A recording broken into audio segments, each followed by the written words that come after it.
Muito bem, pessoal. A nossa segunda, na verdade não é a segunda aula, nosso segundo tópico.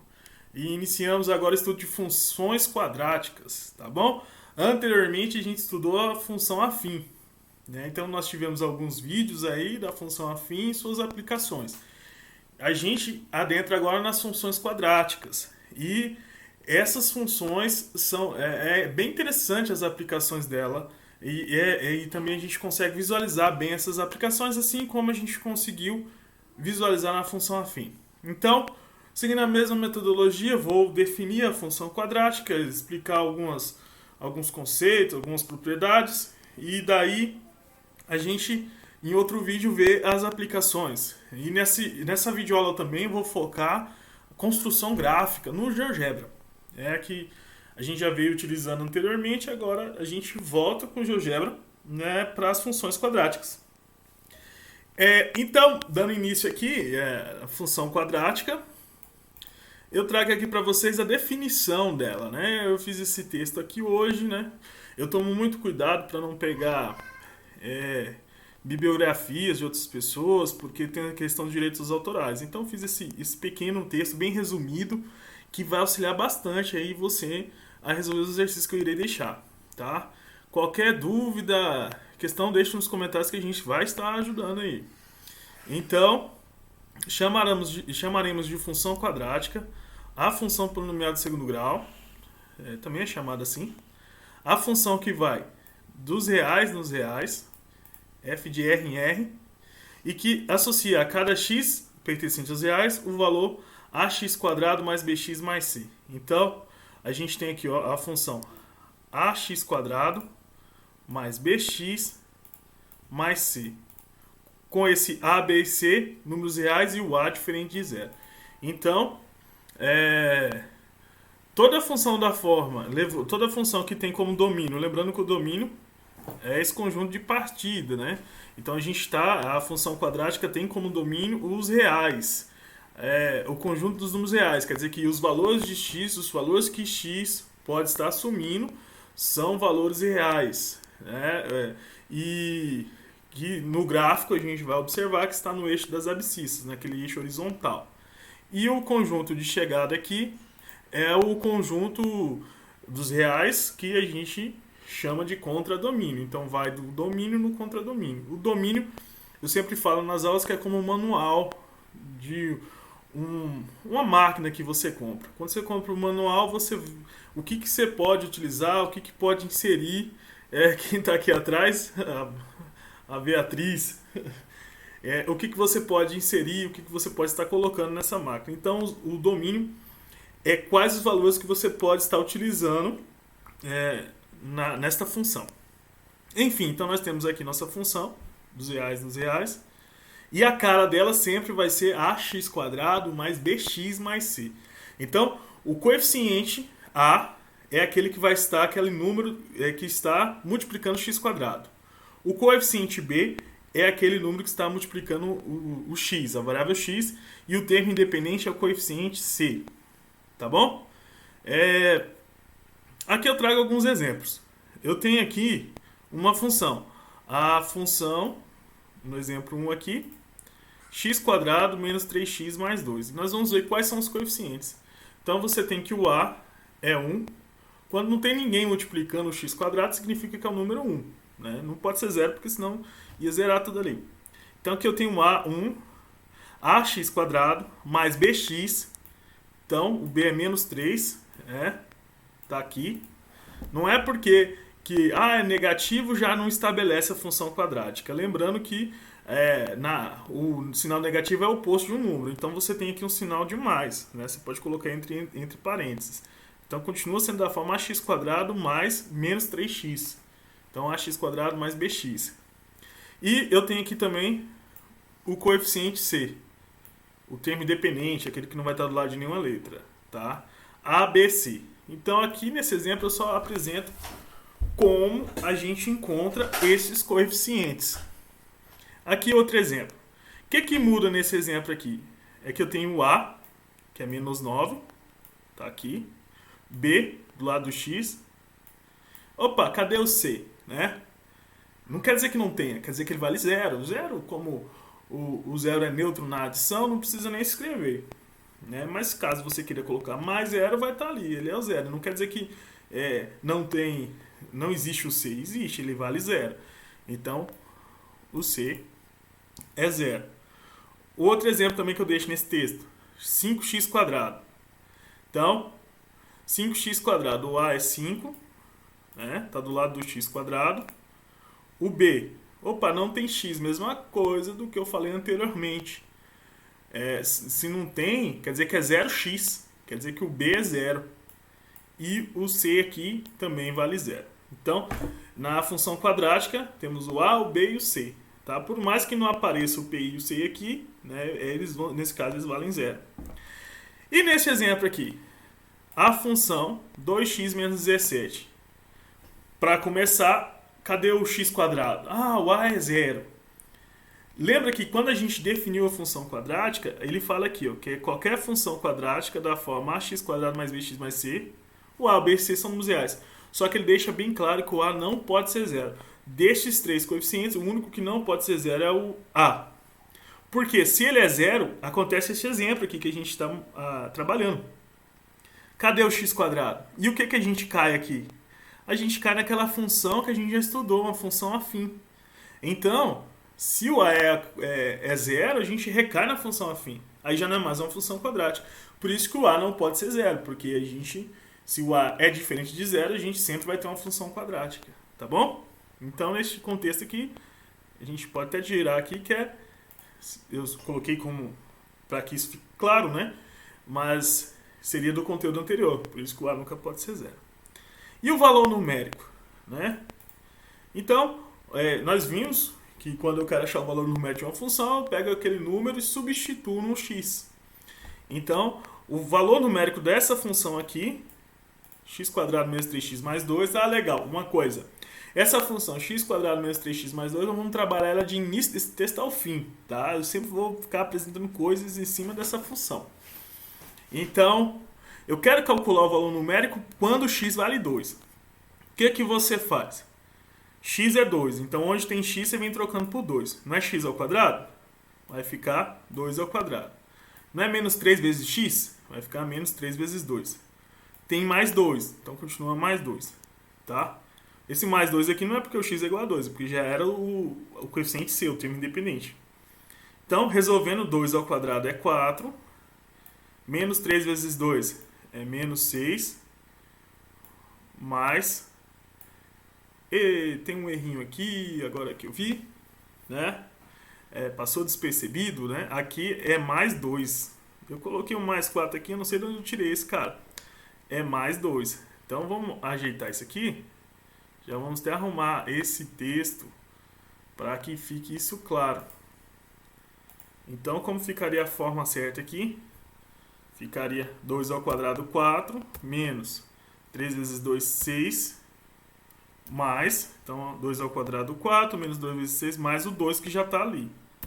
Tá? Assim que ficar. Isso vai ser igual 4 menos 6, menos 2. Menos 2 com 2, 0. Tá? Então, o valor numérico aqui, para x igual a 2, é 0. Eu tinha colocado 2 aqui, houve um erro por causa desse menos 4, que eu não sei de onde eu tirei ele.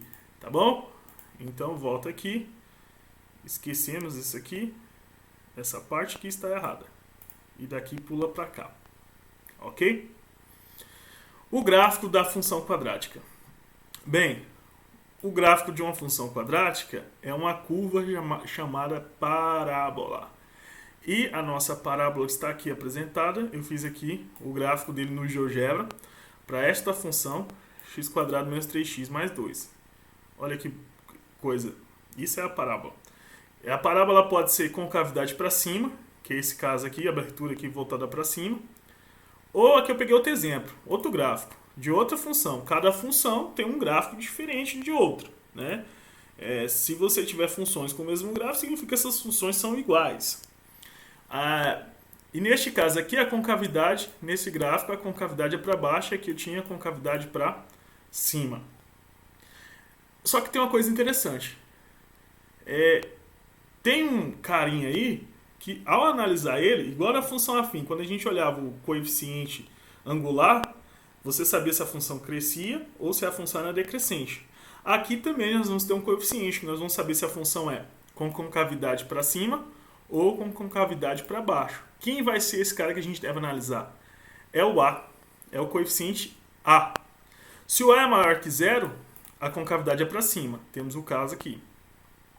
Se o A é menor que zero, a concavidade já é para baixo, que é nesse caso aqui. Olha aqui para você ver. Quem é o A aqui? O A aqui, vamos comentar aqui, para ficar aqui para vocês. Quem é o A aqui? O A é 1, não é? Está do lado do x quadrado. Vou continuar aqui para vocês. B é menos 3 e o C é 2. A, o B e o C. Note que o nosso A, ele é o quê? Ele é maior que zero. E como? Porque é 1 é maior que zero, né? E como ele é maior que zero, a nossa concavidade é para cima, tá bom? Se a gente olhar aqui no exemplo de baixo, quem era o A? Menos 1. O B, 8. E o C, menos 12. Bom, vamos analisar o A. O A é o quê? Negativo. Neste caso, se o A é negativo, a concavidade da parábola é para baixo, tá? Então é só o A que a gente olha. E continuando, né, que eu já tratei disso tudo, vamos fazer um pente fino aqui, do que a gente já viu. A gente já viu que as funções quadráticas sempre serão da forma ax² mais bx mais c. O coeficiente do lado de x² é o a, o coeficiente do lado de x é o b, e o termo independente aqui é o coeficiente c. Nós vimos o valor numérico, né, que é pegar o número que ele está pedindo, né, o x, e substituir na função. Aí vimos que tinha um erro aqui, né, porque eu havia colocado mais 4, era mais 2, a gente acertou, ficando 2 ao quadrado 4, menos 3 vezes 2, menos 6, mais 2. Aí 4 mais 2 é 6, 6 menos 6 é 0, que era o valor numérico para x igual a 2. E agora a gente parou no gráfico que a gente viu que o A, o coeficiente A, nos responde sobre a concavidade. E podemos continuar. Agora a gente tem a raiz da função quadrática. O que é a raiz da função quadrática? Quando a gente estudou a função afim, nós vimos que a raiz era onde a função tocava o eixo x, né? Aquele eixo horizontal.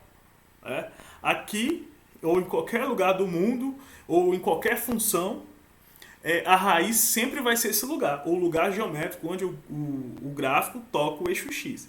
Na parábola, ela vai tocar o x também. Ela também vai acontecer dela não tocar, e também acontece dela tocar em mais de um ponto, no caso em 2 pontos. Nós vamos estudar isso tudo. Então vamos concentrar aqui. Eu tenho aqui, volto com a setinha, uma parábola. Já vimos essa parábola, né, que é dessa função aqui, x² menos 3x mais 2, que já apresentamos lá em cima, onde o A é 1 e a concavidade é para cima, porque é positivo o A. Tá bom? Agora o meu foco de estudo são 2 pontos em questão. Esse lugarzinho aqui e esse lugarzinho aqui. O que esses lugares que eu destaquei têm de importância nesse momento? É porque são as raízes. É onde minha parábola tocou o eixo das abscissas. O eixo x, tá? Então, são as raízes. Ou seja, x igual a 1 e x igual a 2 são raízes dessa função. Por que é importante você achar as raízes quando você está com a função? A gente vai fazer o gráfico no GeoGebra, é simples. Colocou a função, plotou o gráfico. Né? Com a invenção do computador, de softwares, a nossa vida tende a ficar cada dia mais fácil. Contudo, quando você não tem um recurso computacional, porque infelizmente vários colegas agora que assistem a aula não têm computador, estão tendo muita dificuldade agora para estar acessando. Infelizmente, no nosso país, esse recurso não atende a todos, né? A tecnologia digital, de informação e comunicação, não chega a todos. E um recurso seria o lápis e o papel. E para fazer um gráfico com lápis e papel, tem algumas coisas que facilitam. Dentre elas é achar a raiz. Então, se você já sabe que a raiz é 1 e 2, você já sabe que o gráfico vai tocar ali. Vai tocar no ponto 1 e 2. Então, você não precisa ficar quebrando a cabeça. Você já marca 2 pontinhos onde toca o eixo X. Isso facilita muito a construção gráfica com papel e lápis ou caneta. Tá bom? Então, por isso que eu vim aqui. Como que a gente vai encontrar a raiz? Como que eu vou estar encontrando a raiz? Lembrando que encontrar a raiz não é só importante para o cado gráfico, não. Nós vamos ter muitas aplicações, muitos contextos que eu preciso encontrar a raiz. Quer ver um exemplo? Um jogador de futebol chuta uma bola. A bola descreve um movimento igual de uma parábola. Determine em que momento a bola volta a tocar o solo. Se eu estou admitindo o solo como eixo X, a bola saiu do eixo X, fez um movimento de uma parábola e vai voltar a tocar o eixo X. Esse lugar onde ela vai... Vamos pegar aquele gráfico que a gente já tinha, só para a gente ver. Então o jogador chutou aqui a bola. Aí eu pergunto, determina a distância que a bola volta a tocar no solo. Vai ser na outra raiz. Tá vendo? Nas aplicações, também é interessante você encontrar as raízes. Porque a raiz, em algumas aplicações, por exemplo, o solo vai ser o momento onde toca o solo. Outra coisa que está procurando, que vai ser relativa ao eixo X. Então, se o jogador está em cima do eixo X e chutou a bola, ela vai voltar a tocar no eixo X. Aqui, né? Pelo menos. Então, vamos saber como encontrar as raízes. Primeira coisa. Como a raiz toca o eixo X, significa que ali o y vale zero. Por isso que a primeira coisa a se fazer é igualar a função a zero. Então, você iguala a função a zero. Igualou a função a zero, você vai usar a fórmula de Bhaskara para estar resolvendo. Então, vem aqui a fórmula de Bhaskara, tá bom? Ela vai auxiliar o seu trabalho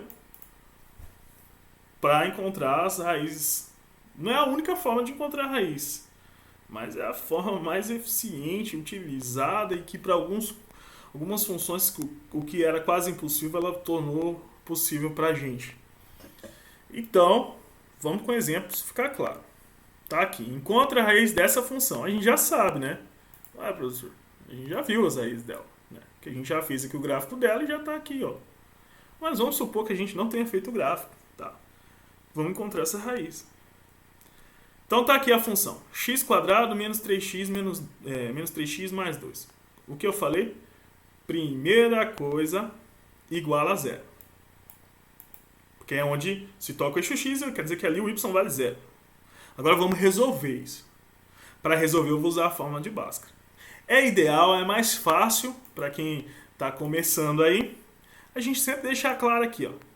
Porque a gente vai usar essas letrinhas aqui, ó, na função, na fórmula de Bhaskara. Então, quem é o A? Quem é o B? Quem é o C? Tá? O A é 1, B é menos 3, C é 2. Agora a gente vem substituindo aqui, ó, na fórmula. Então tem B ao quadrado. B não é menos 3? Então vai ser menos 3 ao quadrado. Menos 4, já da equação, vezes o A, que é 1. Olha lá o A aqui, ó. A gente já tinha deixado ali bem claro. Por isso que é bom você deixar ali bem visível, tá?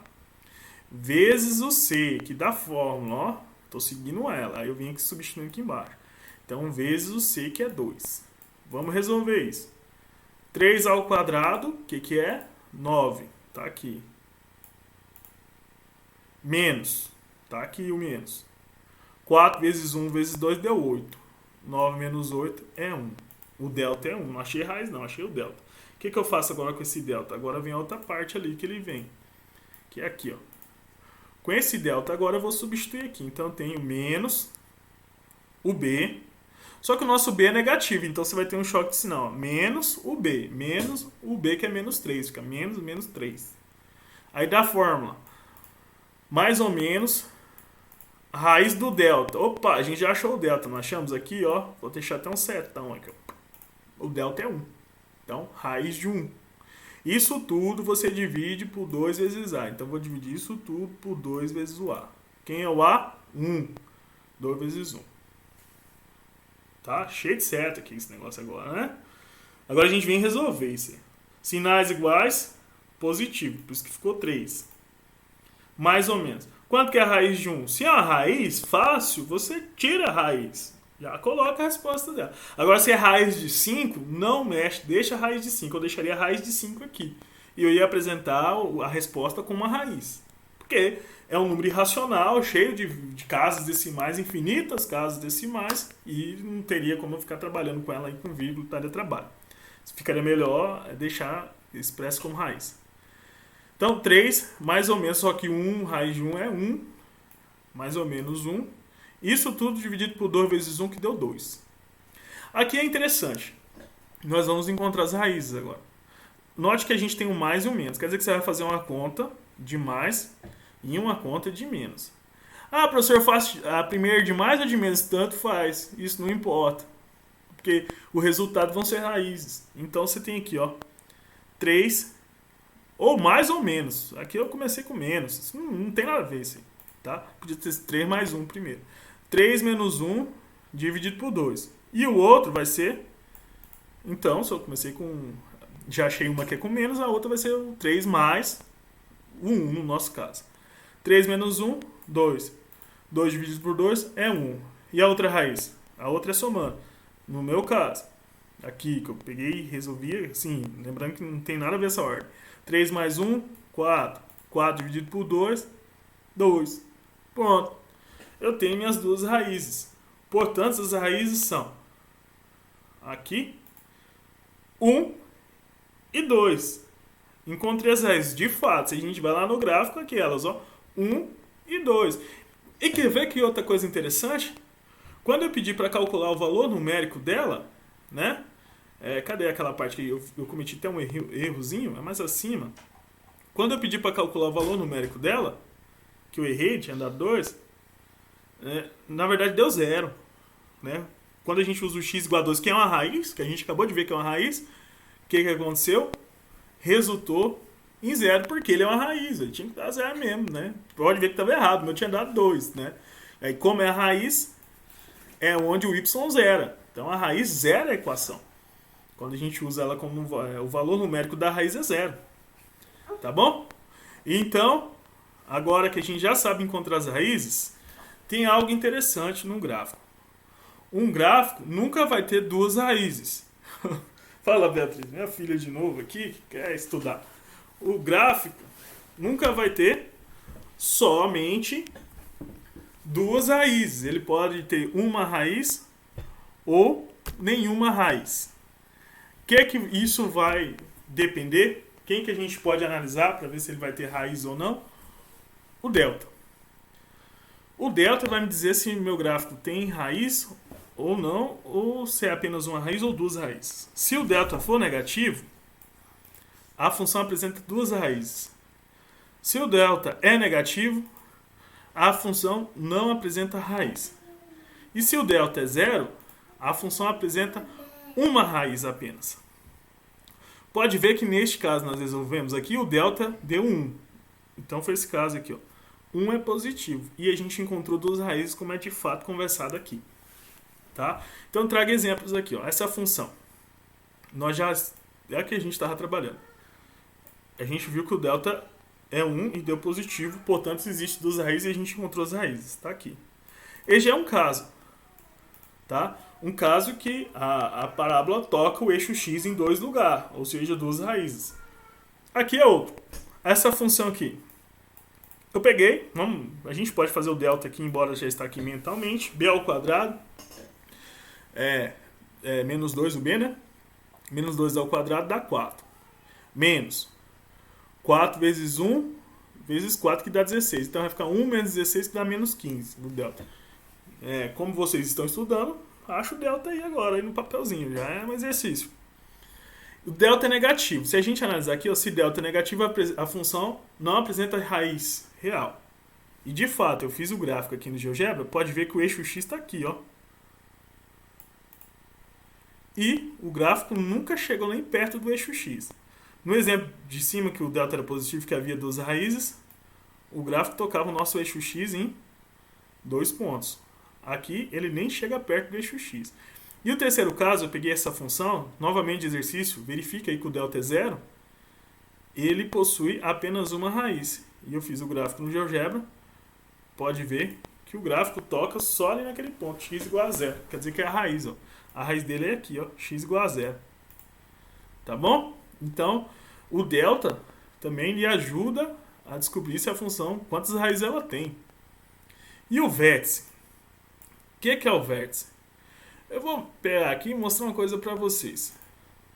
Ó, vou pegar aqui. Olha que coisa interessante. Ela está dividida aqui como se fosse um espelho, né? Simetria. Existe uma simetria entre aqui e existe uma simetria aqui também. Eles são simétricos. O que mais? Vamos analisar os outros. Ó, existe uma simetria aqui, ó. Bem aqui, ó. Mais ou menos. Não vai ficar certinho. Ficou. Né? Uma banda aqui é simétrica a outra. Vamos olhar aqui também. Aqui também eu tenho uma simetria. Essa banda é simétrica a outra. Então existe uma reta ali que divide a parábola meio a meio. Simétrica. Né? E como eu encontro essa reta? Aí é o vértice que ajuda. Né? Através do vértice da parábola conseguimos encontrar os valores de máximo e mínimo. É uma coisa que ainda vamos conversar.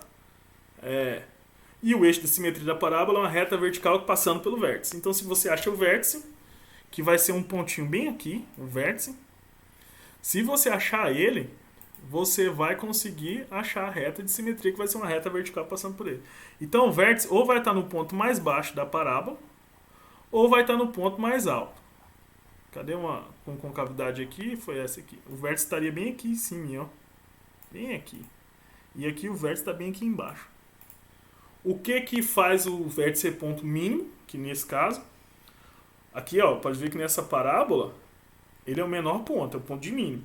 E nessa do exemplo B, ela é o ponto maior, o mais alto, é o ponto de máximo. Então, o vértice ele vai ser ponto máximo ou ponto mínimo. E isso é outra coisa que cai muito em processo seletivo, principalmente no Enem. Que lá eles vão procurar qual é o custo máximo da produção, qual é o valor máximo que a bola atingiu, coisas desse tipo. Entendeu? Se o movimento. Um móvel descreve um movimento como uma parábola, determine o ponto o menor ponto que ele. O ponto mais baixo que ele atinge, aí nesse caso é uma concavidade para cima. Então, quando a concavidade é para baixo, quando a concavidade é para cima, aqui, o ponto é mínimo. E quando a concavidade é para baixo, o ponto é máximo. Né? Então sempre é o inverso, né? Concavidade para baixo, o ponto é de máximo. Concavidade para cima, que é esse caso, o ponto é de mínimo, porque ele é o biquinho da parábola. Tá. E como a gente vai encontrar esse vértice? Já que ele é tão importante que ele, graficamente ele me responde o eixo de simetria e o ponto mais alto ou mais baixo da parábola. E também nas aplicações ele vai auxiliar. Como é que a gente vai encontrar? Usando essas equações aqui embaixo. Menos b sobre 2a, a gente vai achar a coordenada o x, e menos delta sobre 4a a gente vai achar o valor de y. Porque um ponto é um par ordenado, né? X e y. Tá bom? Então, pegamos aqui como exemplo que a gente já estava trabalhando. O vértice da parábola x² menos 3x mais 2. Então nós temos o a igual a 1, b igual a menos 3, e o delta a gente até resolveu, ele é 1. Eu usei o a, o b e o delta porque é o que só você usa para achar o vértice. Ó. B e a, delta e a. Você não usa o c, por isso que eu não coloquei aqui. Então vamos lá, menos o b. Então menos o b que é menos 3, menos 3. A gente está encontrando o x vértice. Dividido por 2 vezes a. Dividido por 2 vezes o a que é 1. Tá aqui. Menos com menos, sinais positivos, dá 3. Sinais iguais, desculpa, positivo dá, então deu 3. 2 vezes 1, 2. E 3 dividido por 2 é 1,5. Então achei o x vértice. Vamos achar o y vértice. Menos delta, lá em cima, ó, a fórmula, aqui. Menos delta sobre 4a. Então delta é 1, menos 1 sobre 4 vezes o a, que é 1. Deu menos 1 sobre 4, menos 0,25. Então eu tenho x vértice e y vértice, quer dizer que eles formam aqui, ó, x vértice 1,5 y vértice menos 0,5. O que isso quer dizer? Que eu tenho agora um par ordenado formando esse ponto. Ó. Aqui, ó, ele está na altura menos 0,25. E o x vai estar 1,5. Pode ver aqui, entre 1 e 2 ele está bem no meiozinho, no 1,5. Então, x vértice ligando com y vértice. E para quem vai precisar fazer isso no papel, facilitem muito. Então, isso é um resumão das funções quadráticas, tá? A gente viu raiz, vértice, concavidade, os coeficientes, a definição da função quadrática, isso tudo com exemplos. E para finalizar, eu venho aqui trazer para vocês o GeoGebra. Vamos entrar na estar acessando o GeoGebra aí sem precisar instalar nada no seu computador, no seu smartphone. E eu tenho aqui, como é que você joga uma função quadrática? Então, vamos pegar aqui a função que a gente já estava trabalhando. Como que eu estava fazendo ela? Que é a função x² menos 3x mais 2. Então, você vem aqui, ó, y igual x. Quando você quer elevar alguma coisa, porque é elevado ao quadrado aqui no caso, no meu computador ele aceita o Alt, né? O Alt e o número 2 ele já eleva. Caso o seu computador não aceite, você coloca o chapeuzinho lá, o famoso chapeuzinho, acento circunflexo, que ele vai elevar ao quadrado, tá? Então, ele vai conseguir estar fazendo isso. Então, x² mais menos 3x mais 2. Então, menos 3x mais 2. Enter. Não deu. Não sei o que aconteceu, né? Pior que... Vamos ver aqui o que aconteceu.